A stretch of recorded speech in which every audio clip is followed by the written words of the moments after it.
오늘 우리에게 주신 하나님 말씀은 신약 에베소서 6장 4절에 있는 말씀을 봉독해 드립니다. 신약 성경 316쪽에 있는 에베소서 6장 4절에 있는 말씀을 봉독해 드립니다. 또 아비들아 너희 자녀를 노엽게 하지 말고 오직 주의 교훈과 훈계로 양육하라. 아멘. 우리 주님의 크신 은혜가 이 시간 예배하는 모든 분들과 함께 하시기를 주님의 이름으로 간절히 축원을 드립니다. 오늘 말씀의 제목 우리 화면 보시고 우리 다 함께 하시겠습니다. 시작. 자녀는 부모의 욕망의 대상이 아닙니다. 아멘. 우리 전후좌우 바라보시고 인사하겠습니다. 주님의 풍성한 사랑 함께 하시길 바랍니다. 시작.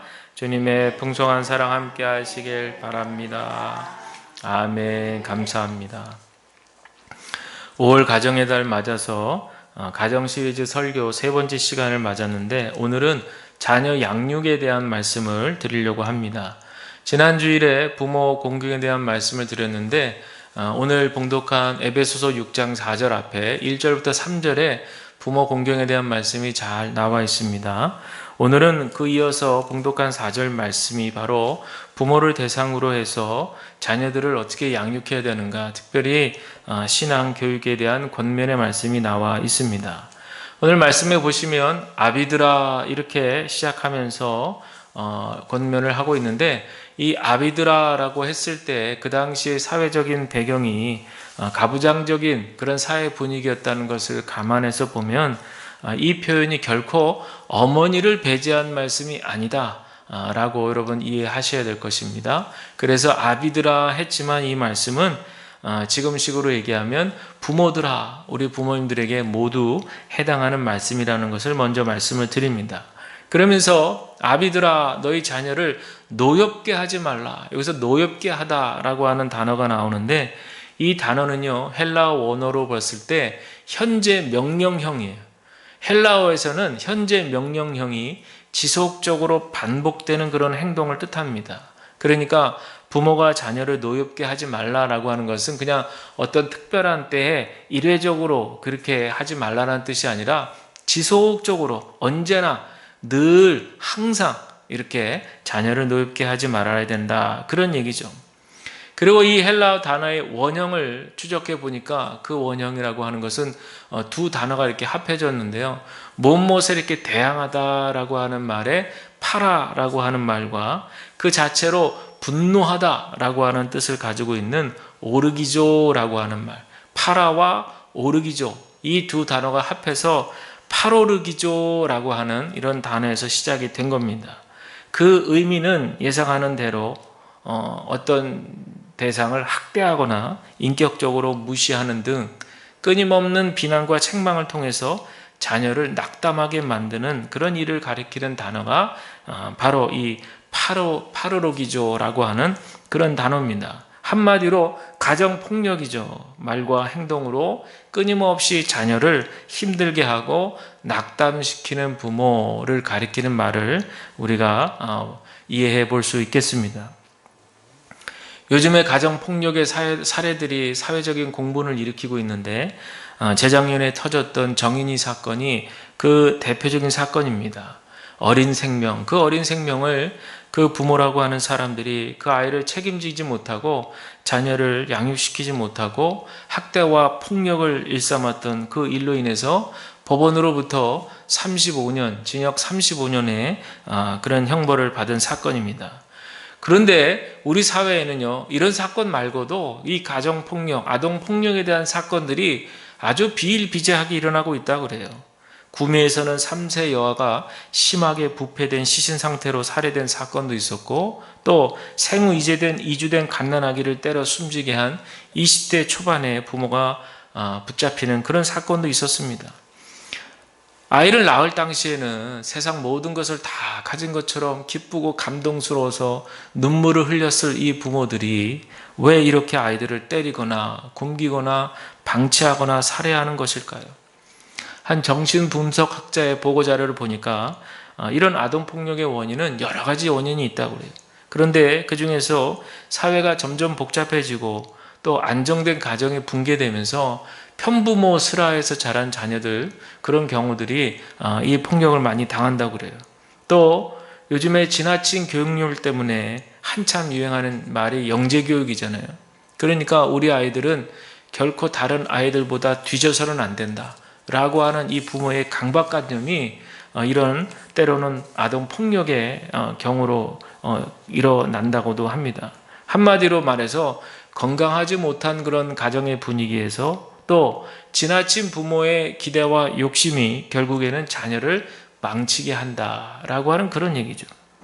사회학적 원인으로는요, 우리 사회가 이제 서구 사회처럼 전통 사회, 대가족 사회에서 이미 핵가족 사회로 그렇게 변화되면서 여러 가지 각종 규율이라든지 규례라든지 이런 것들이 좀 느슨해지고 자율적인 그런 분위기가 형성되다 보니까 이것이 좀 심화되면서 사회적으로도 좀 결합이 되고 서로 간에 지켜야 될 예의가 있고 이런 것이 있는데 이런 것들이 느슨해지고 와해되면서 일종의 아노미 상태가 됐다는 거예요. 아노미 상태.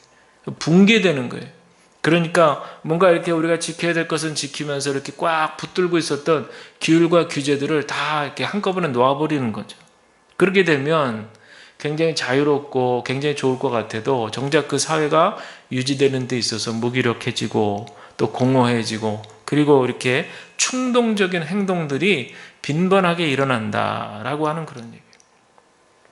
저는 이런 자료를 보면서 우리 기독교가 이런 사회적으로 아노미 상태의 중심에 우뚝 서 있기 때문에 더더욱 바른 성경적인 가치관으로 올바르게 견고하게 세워지지 않으면 정말 이런 사회 속에서 우리 기독교회가 자리를 잡지 못하고 흔들릴 수밖에 없다라고 하는 사실을 저는 생각해 보게 됩니다.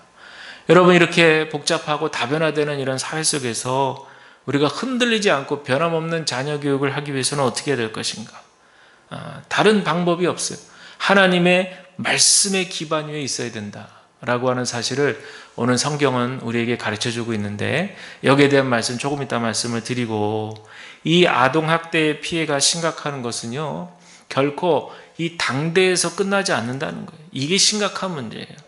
피해를 입은 아이가 그 상처가 내재되면서 트라우마가 되는 거죠. 그리고 되면서 성인이 돼서 결혼할 즈음에 결혼할 상대에게 자신의 과거를 숨기고 결혼하게 되면 이제 그 내재되었던 어릴 때부터 차곡차곡 내재되었던 그 분노가 다시 대물림돼 가지고 자기 자녀들한테 툭하면 폭력을, 가정폭력, 아동폭력을 행사할 수 있는 그런 일로 일어나게 된다는 거예요. 그렇게 되면 자녀들은 어리기 때문에 그런 폭력을 일삼는 부모에게 저항할 수도 없고 또 도망칠 수도 없고 그저 다 포기하고 그저 폭력을 고스란히 그렇게 당할 수밖에 없는 그런 어떤 상황 속에 있기 때문에 그 분노가 내재가 된다는 거예요. 차곡차곡 내재가 돼서 결국에는 그 폭력이 대물림돼서 또 다른 또 폭력을 일으키고 제2의 제3의 제4의 계속한 폭력들이 일어나게 된다는 거죠. 근데 자료를 보니까 이런 일들이 우리 사회에 의외로 많다는 거예요. 의외로 많다. 그래서 저는 생각해 볼 때 외국처럼 가정폭력이 딱 일어났을 때 이웃에서 그것을 보고 바로 경찰에 신고하면 그 이웃의 신고를 근거로 해서 즉각적으로 처리할 수 있는 법적인 제도 장치가 있어야 된다는 거예요. 지금 우리는 어떻습니까? 이웃의 신고를 경찰이 출동해도 그 당사자 집에서 우리는 그런 일 없는데요. 잘못 들은 거예요. 이래버리면은 경찰은 그냥 돌아갈 수밖에 없는 거예요. 그게 우리의 현실이죠. 그러니 이 이웃에서 신고를 하는 것 자체도 꺼리게 되는 거죠. 괜히 또 나중에 피해를 입게 되지는 않을까. 그러니까 이제는 어떻게 됩니까? 점점 우리 사회가 옆집에서 사람이 심하게 얘기해서 죽어나가는 일이 있어도 그냥 조용히 있자는 거예요. 잘못된 거죠. 우리 사회가 잘못된 겁니다. 서양처럼 외국처럼 이웃의 신고 하나만으로도 그것을 근거로 해서 경찰이 그 집을 가택 수사할 수 있는 그런 어떤 법적 권리가 보장되어야 되지 않겠는가 그런 생각을 저는 해보게 됩니다. 그렇다면 건강한 부모와 자녀의 관계를 형성시키는 키워드는 무엇인가? 지난주에도 말씀을 드렸지만요. 존중이라는 단어입니다. 존중. 자녀가 부모를 존중해야 되듯이 부모도 반드시 자녀를 존중해야 된다는 거예요. 존중은 다른 말로 하면 귀하게 여기는 마음이죠. 가볍게 생각하지 않고 하나님이 나에게 주신 선물임을 기억하면서 하나님을 존중하는 마음으로 자녀를 귀하게 생각하라. 이게 바로 하나님께서 우리에게 주신 자녀를 대하는 마음입니다. 자녀를 잘 양육하고 잘 키우는 것은 바로 부모에게 맡겨진 청지기 사명이라는 사실을 여러분들 기억하시기를 바랍니다. 성경의 사무엘상 2장에 보면요, 이스라엘의 제사장 엘리에게 두 아들 홈니와 비느하스가 있는 것을 알게 됩니다. 그런데 이 제사장의 아들이니까 이 아들들도 이제 제사장이죠. 근데 그들의 행동을 보면 아주 가관입니다. 그들은 제사 드리러 온 사람들의 것을 강탈할 뿐만 아니라 레위기 3장 16절에 보면은 희생제물의 모든 기름은 여호와께 속해 있기 때문에 그분께 바쳐져야 됨에도 불구하고 이 두 아들은 이 율법을 무시해가지고요, 기름을 태워 여호와 앞에 바치기 전에 제물 드리는 사람에게 따로 또 요구를 하는 것이, 뭘 요구하느냐? 기름이 있는 날고기를 요구하는 거예요.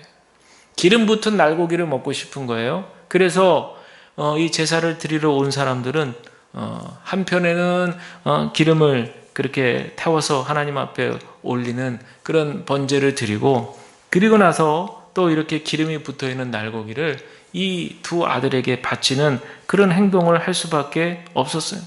그 영적 지도자의 타락이 이만저만이 아닌 거죠. 또 22절에 보면요, 회막문에서 수종드는 여인들과 동침했다, 이렇게 기록하고 있습니다. 이거는 있을 수 없는 일이죠. 제사장 가문에서, 영적 지도자 가문에서 있을 수 없는 일이 벌어집니다. 그런데 중요한 것은 무엇이냐?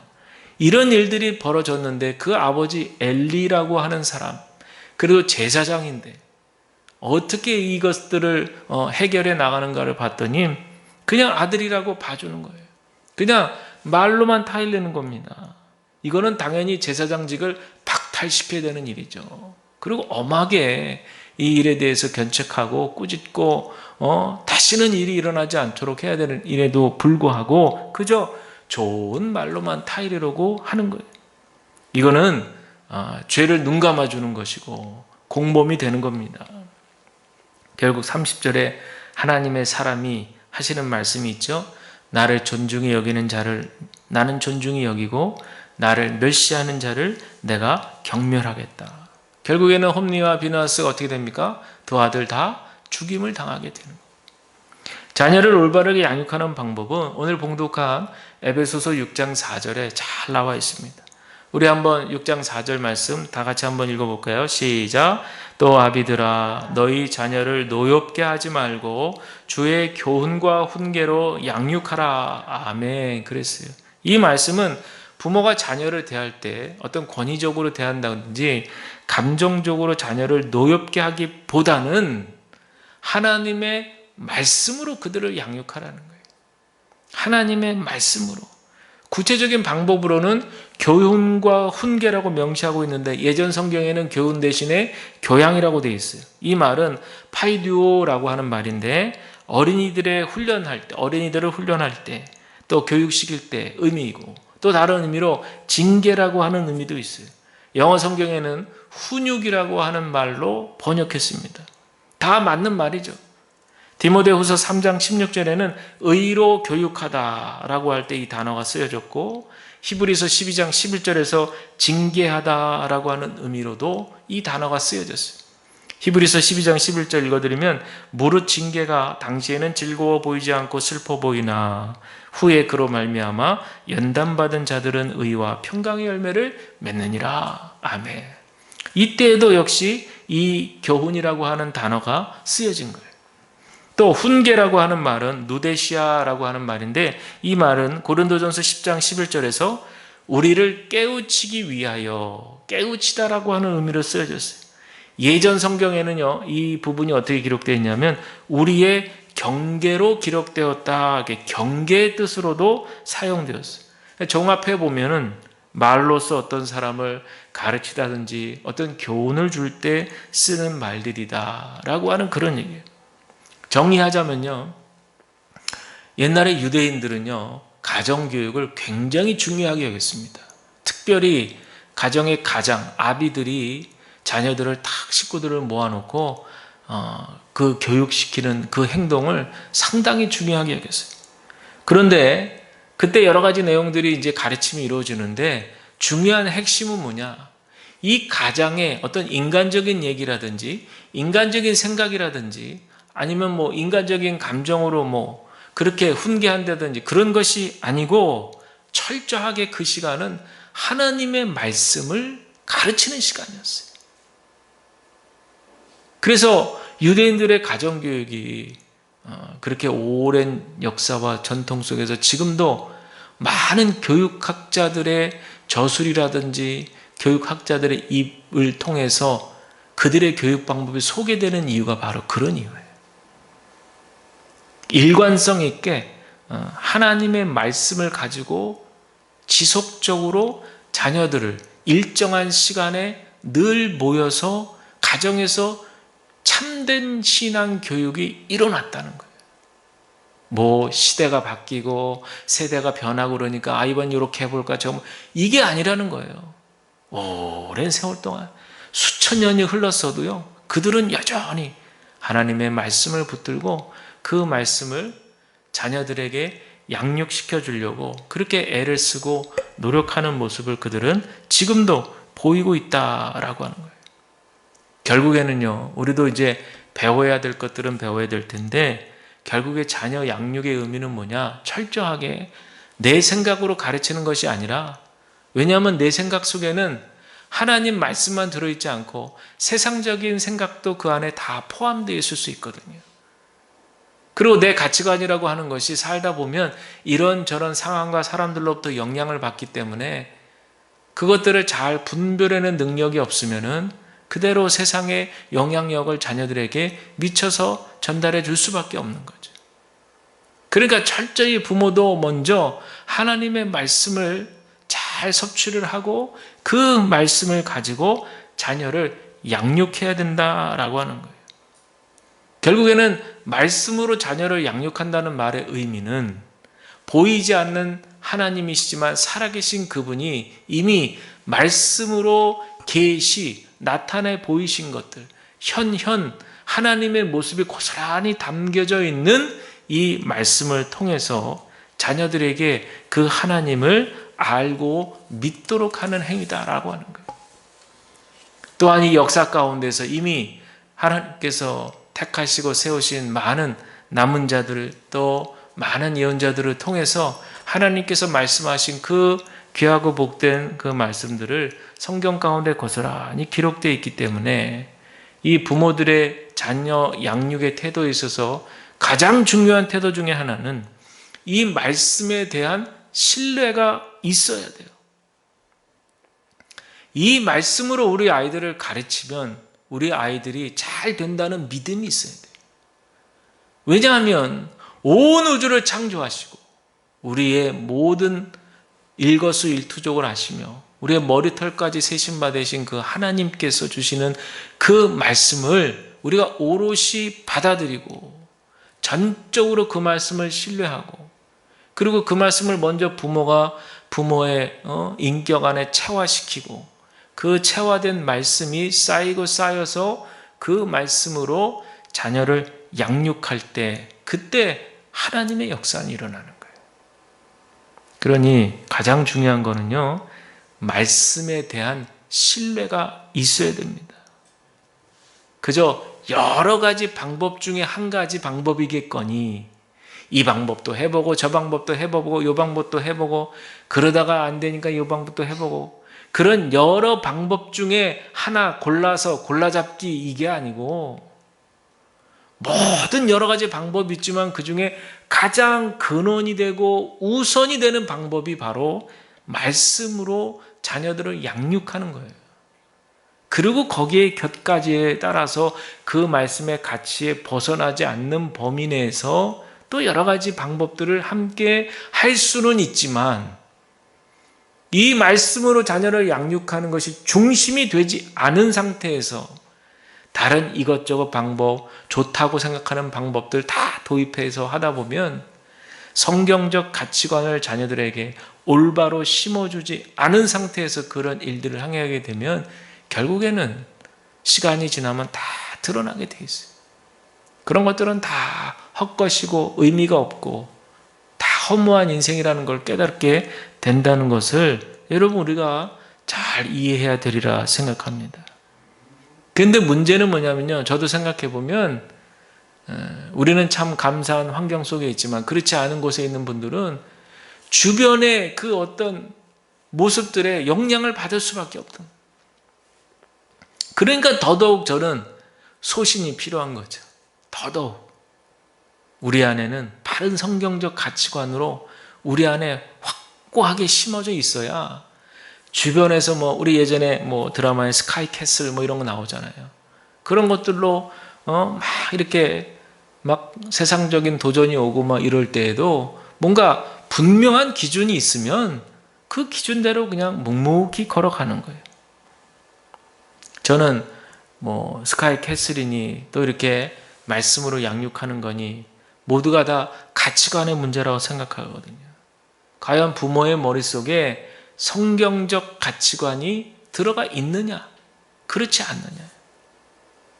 우리 권사님들도 마찬가지예요. 우리 한 대 걸렀으니까 나는 좀 책임에서 벗어났다 이렇게 생각할 수 있지만 또 간접 영향을 미칠 수 있고, 그렇죠? 또 자녀를 통해서 또 손주 세대로 내려갈 수 있는 것인데 굉장히 중요한 거죠. 그리고 오랜만에 그렇게 또 손주들을 만났을 때에도 한마디를 하더라도 딱 성경적 가치관에서 나오는 한마디.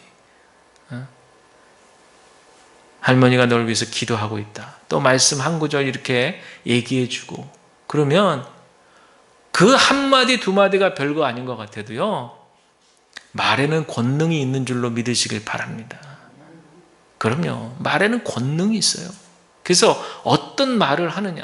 내가 하나님의 능력을 덧입고 하나님의 말씀을 우리 자녀 손들에게 줄 때 정말 그들은 잘 안 듣는 것 같고 흘려보내는 것 같아도요. 오랫동안 기억합니다. 우리 할머니가 이런 말 해주셨지. 기억합니다.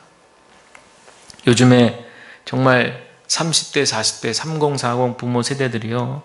자녀를 한둘 정도밖에 안 낳고 어떤 가정 거의 자녀 없고 이런 경우도 있잖아요. 그리고 부모들이 요즘엔 다 맞벌이 세대다 보니까 이 자녀 양육에 있어서 신경을 전적으로 쓰기가 어려운 거예요.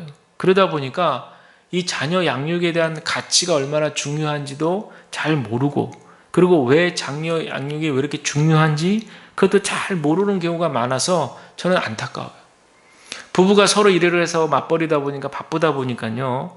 아이들을 전문 교육기관에 맡기잖아요. 어린이집이나 유치원에 맡깁니다. 그런데 가끔 TV에도 나오지만 어린이집이나 유치원에서 막 문제, 사건, 사고가 터져요. 그러면 그냥 깜짝 놀라가지고 혹시라도 우리 아이가 거기에 해당되나 해가지고 그냥 놀란 가슴을 막 쓸어내리는데 그럴 때 그 부모들의 그 심정을 파고 들어가면 어떤 마음이에요? 내가 내 자녀를 내 스스로 잘 돌보지 못한다 라고 하는 죄책감이 그 안에 조금이라도 남아있다는 것을 우리는 깨닫게 돼요. 제 아는 지인도 믿지 않은 여성하고 결혼했어요. 그래서 새 아들을 낳았는데 이 성경적 가치관이 깊지 못하다 보니까요. 자연스럽게 양육을 세상적인 양육 방법을 따라가더라고요. 제 지인은 학생 때부터 아주 뜨겁게 신앙생활하고 또 찬양도 열심히 부르고 학생의 활동도 열심히 했던 그런 분인데 정작 이 부인의 자녀 교육 방법대로 끌려가는 것을 제가 보게 되었어요. 그래서 그 자녀가 아직 중학교 2학년 아들인데도 서울의 그 유명한 강남 대치동 하면 스카이 캐슬에서 나왔던 그 동네죠. 그 강남 대치동의 유명한 학원에 보내서 영재 학교에 그렇게 들여보낼 목적으로 아주 거기 학원비가 얼마나 비싸요. 그 돈을 대려고 제 지인은 그렇게 그 돈 벌려고 열심히 살아가는 그 모습을 보면서 참 안타깝다는 그런 생각을 제가 들었습니다. 신앙을 가지고 양육하고 자녀들을 키우는 일은 얼마나 시간을 오래 걸리는지 몰라요. 그런데 무너지는 거는요 한순간입니다. 한순간. 만약에 이 부부가 철저하게 결혼 초기부터 성경적 가치관을 공부하고 하나님 말씀을 깊이 공부하면 과연 이런 결과가 나왔을까? 라고 하는 그런 생각이 저는 들더라고요. 그렇다면 우리는 어떻게 하면 부모로서 책임을 다하고 자녀를 잘 양육할 것인가? 무엇보다 여러분, 우리 부모들이 먼저 하나님을 경외하며 존중하는 자세로 살아야 될 줄로 믿습니다. 내 자식 내 건데, 내가 마음대로 하지 누가 뭐래? 이런 생각이 아니라 하나님께서 우리의 자녀들을 나에게 잠시 맡겨줬다라고 하는 청지기 의식이 필요한 거예요. 그러려면 부모가 먼저 하나님을 존중하고 경외하는 신앙 안에 들어가 있어야 됩니다. 부모가 먼저 말씀을 읽고 늘 기도 생활하는 모습을 이어가야 됩니다. 부모가 먼저 예배 본을 보이고 하나님의 뜻에 따라 살려고 애를 쓰는 모습을 자녀들이 볼 수 있어야 돼요. 말과 행동에 있어서 말씀에 따라서 본을 보이고 본을 보이려고 또 애를 쓴 모습들이 보여야 되는 거죠. 여러분, 한 집안에서 부모가 이런 노력을 하면서 사는데 자녀들이 모를까요? 다 압니다.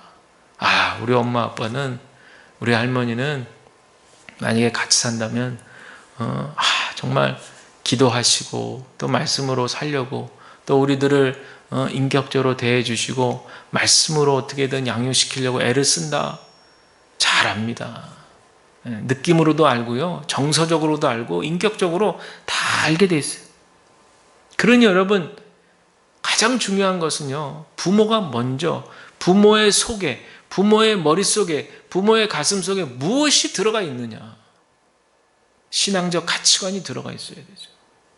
다른 여러 가지 생각들도 다 좋지만 그 중심에는 하나님께서 이 온 세상을 지금도 통치하시고 다스리시고 우리는 그 자녀들로서 그 하나님의 말씀에 따라서 살려고 우리의 힘으로는 어렵지만 기도하며 애를 쓰며 조금씩 하루하루 나아가는 그 날마다 새로워지는 성화의 삶을 살려고 애를 쓴다는 것을 우리 삶 속에서 우리 스스로가 그 가치를 중요하게 생각하고 이어져 나갈 수 있어야 된다. 그러면 때로는 죄의 유혹에 넘어질 수도 있고, 때로는 또 내 어떤 육체적인 모습, 육적인 모습, 본성에 또 내 스스로가 넘어질 수도 있고, 여러 가지 아프고 또 여러 가지 실패스러운 모습도 있을 수 있지만, 우리가 신앙 안에 들어와 있고 하나님의 그런 말씀 안에 들어와 있으면 자연스럽게 우리가 또 주님을 의지하는 믿음이 생기는 거예요. 저는 이게 중요하다고 보는 거죠. 주님을 끝까지 의지하는 믿음인 거예요. 내 힘으로 이겨내고 내 힘으로 승리하고, 세상은 바로 그런 모습이잖아요. 내 힘으로, 내 능력으로 우리 아이들 키워내고, 내가 이만큼 했다, 내가 젊었을 때 내가 얼마나 열심히 살았는데, 내 경제력으로 다 그 안에는 내가 종교가 들어가 있잖아요. 내가 종교. 그런데 성경적 가치관은 그게 아니죠. 하나님께서 이 아이를 통해서 하시고자 하시는 계획이 있다는 걸 깨닫는 거죠. 이 아이가 내 자식이지만, 내가 난 자식이지만 하나님께서 나에게 허락하셔서 잠깐 맡겨주신 자식이라면, 기도하는 가운데 우리가 신앙 안에 있으면 하나님께서 이 아이를 통해서 하시고자 하시는 계획과 뜻이 있다는 것을 우리는 기도와 말씀 가운데 반드시 깨닫게 되는 거예요. 비록 내 인간적인 생각으로는 우리 아이가 판검사 이런 거 됐으면 좋겠다, 이런 생각할 수 있죠. 왜 없겠어요? 우리 아이 보니까 똑똑해, 영지의 스타일이야. 내가 봤을 때는 우리 아이랑 조금만 가꿔주면 판검사 문제도 아니야, 이렇게 생각할 수도 있죠. 그러나 그럴 수도 있지만 그보다 더 전에 하나님께서 이 아이를 어떻게 이 땅에 살아가는 동안에 하나님의 귀한 아들, 딸로 살아가게 할지를 먼저 겸손하게 묻고 기도하고 그 뜻에 순종하려고 하는 자세를 부모가 먼저 보일 수 있어야 된다는 거죠.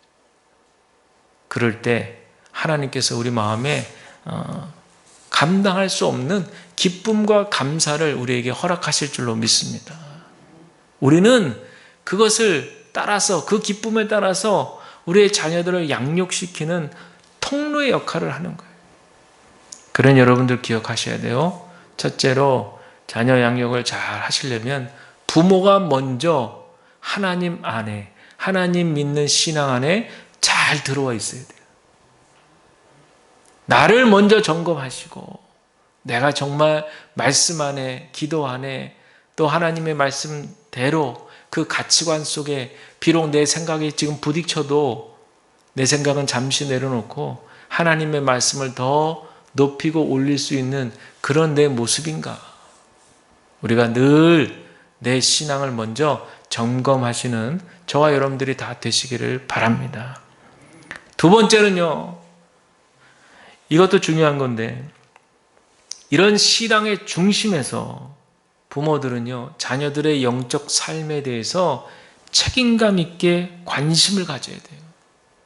엘리 제사장을 보세요. 이렇게 자식들이 타락의 길을 걷고 있는데도 눈 가리고 아웅식이죠. 이 아들들이 영적으로 방종하고 지금 무책임한 행동을 했는데도 불구하고 그대로 눈 가리고 아웅식으로 방치해버렸어요.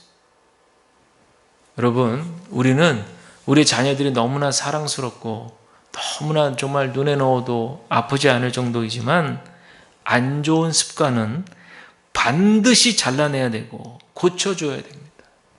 그걸 누가 하느냐? 부모가 하는 거예요. 그걸 누가 해주겠어요? 선생님? 안 해주세요. 물론 어느 정도는 훈계해 주시지만 거기까지입니다. 정말 속속들이 그 속을 잘 아는 부모가, 자식의 속속들이 잘 아는 그 부모가, 가장 친밀한 관계인 부모가 자식의 안 좋은 습관은 반드시 잘라내야 돼요. 무슨 일이 있어도, 어떤 희생을 감수하고서라도 저는 그렇게 생각하고 믿습니다. 부모는 자식의 안 좋은 습관이 발견되면 반드시 잘라내고 바른 길로 가도록 고쳐줘야 된다. 어리면 어릴수록 더 좋죠. 어릴 때일수록 더 그것을 고쳐줘야 되지만 나이가 먹었어도 분명히 하나님께서 제 부모의 마음 가운데 말씀하신다면 그것은 꼭 고쳐줘야 되는 거예요. 그리고 자녀들이 한 살 한 살 더 나이를 먹으면 먹을수록 영적으로 하나님께 더 깊이 가까이 다가갈 수 있도록 반드시 부모는 자녀를 지도할 수 있어야 됩니다. 이게 바로 주의 교훈과 훈계로 양육하는 거예요. 그러니 여러분, 부모가 자녀들을 대할 때 말도 함부로 하고, 요즘 이렇게 지나다가 아니면 어느 이렇게 장소에서 이렇게 부모 자녀 간, 어린 자녀가 이렇게 대화하는 거 보면 어쩔 때는 좀 제가 이해 안 될 때도 있어요. 이렇게 부모가 어른들하고 대화하는 스타일로 아이들한테 대화할 때가 있어요. 근데 뭐 좋은 얘기는 상관없는데 그냥 막 이렇게 안 좋은 얘기도, 뭐 이렇게 감정, 안 좋은 감정에 대한 얘기도 뭐 그냥 스스럼 없이 자기 자식한테 그냥 막 여과 없이 얘기하더라고요. 과연 그런 것들이 아이한테 어떤 영향을 미칠까? 이제 그런 생각을 하는 거죠. 자녀들의 신앙 양육에 전혀 신경 쓰지 않기 때문에 그렇습니다. 그러면 자녀들은 결국에 커가면서 점점 거리감을 느끼고 뭔가 부모로부터 좋은 영향력을 받아야 되는데, 쉽게 말해서 눈에 보이는 부모는 있는데 깊이 있는 어떤 그런 양육과 사랑을 받지 못하니까 괴리감이 나타나는 거죠. 괴리 현상이 나타나는 거예요. 뭐 이렇게 표현하면 좀 심할지 모르지만 차라리 부모가 없으면 없다는 이유만으로 그것이 이해가 되겠지만 부모가 버젓이 있는 거예요.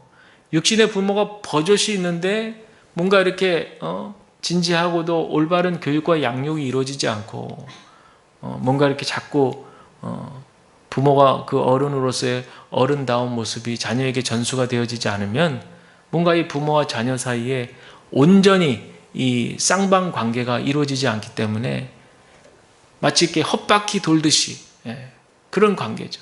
괴리감이 형성이 되는 거예요. 존재는 있으나, 눈에 보이는 존재는 있으나 그 존재가 존재값을 하지 못하는, 어떤 이제 그런 관계로 이어지게 되니까 자녀에게는 당연히 안 좋은 영향력을 줄 수밖에 없다라고 하는 그런 얘기입니다. 사랑하는 여러분, 우리의 사랑하는 자녀들은 사실 우리의 물건이 아니고 우리의 것이 아니고 우리의 욕망의 도구로 쓰여질 것이 아니라는 거예요. 우리의 소유가 아니라는 거예요. 그들은 다 하나님의 형상대로 지음받은 작품이라는 거죠. 저도 우리 새 아이들 이렇게 키우면서 왜 저도 욕심이 없었겠어요.